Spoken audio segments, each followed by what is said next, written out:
showing up unpolished. What I stopped waiting for. I didn't decide to do this. The first time I recorded a video after my workout, I wasn't thinking about how I looked. I was sweaty, out of breath, hair a mess, no makeup. I just wanted to capture the moment before it slipped away. It wasn't until later that I realized people are going to see me that way. I have a routine: shower to mascara in 20 to 30 minutes. I use that time to listen to podcasts, learn something new. It's not a burden, but it's a gate, a checkpoint between private me and public me, and I had just skipped it. What was it I was afraid they'd see? Someone who looks older than she wants to be seen? Someone they can't relate to? Someone who makes them uncomfortable enough to turn away? I realized that what I was hoping they'd see was a truth deeper than most content offers, a vulnerability that isn't asking for pity but showing strength, a gift, not a wound. Those are two very different things, and I have no control over which one lands. I'm a coach, a mentor, a leader. I stand in front of rooms and help people find their way forward.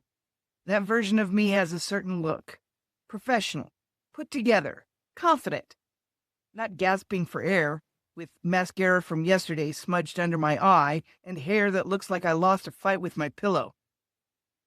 Some of the people who follow this journey will only ever see me this way. They won't know the other version. They'll see the sweaty, breathless 60-year-old woman trying to get her body back after a hip replacement. And that will be their entire picture of me.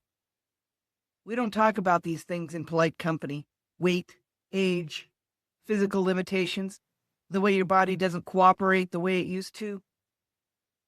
If someone is struggling with these things, we politely look past them. We pretend not to notice.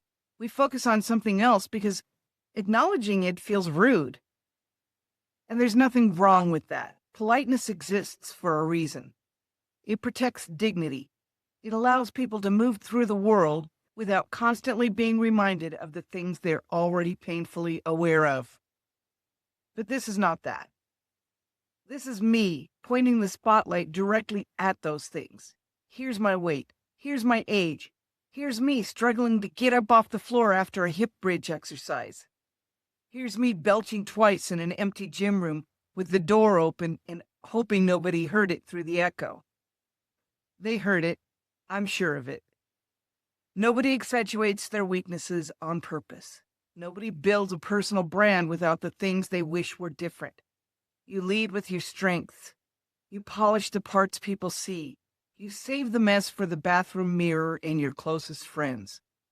So why am I doing it this way? I think it comes down to this. I trust content that feels a little more vulnerable. The stuff that isn't trying so hard to impress me. The stuff that lets me see the seams. We've seen too many before and after photos that were taken on the same day with different lighting. Too many transformation stories that leave out the parts that didn't work. Too many gurus standing on the other side of the mountain telling us how easy the climb will be when they haven't touched a trail in years. I'm not on the other side. I'm in the middle. I think people are hungry to see what the middle actually looks like. Vulnerability feels risky. It is risky. When you show people the unpolished version of yourself, you're handing them something they could use against you. You're trusting them not to. But here's what I've learned. Trust is built through vulnerability, not despite it.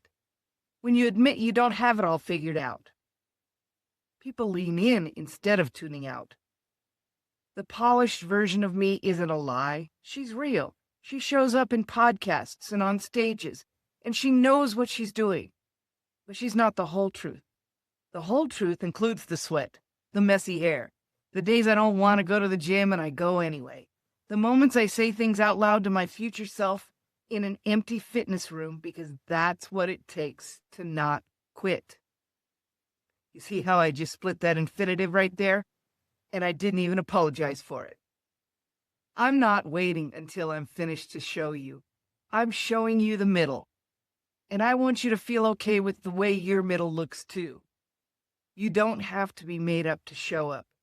It's not pretty, but it's real. And I think real is what we've been missing.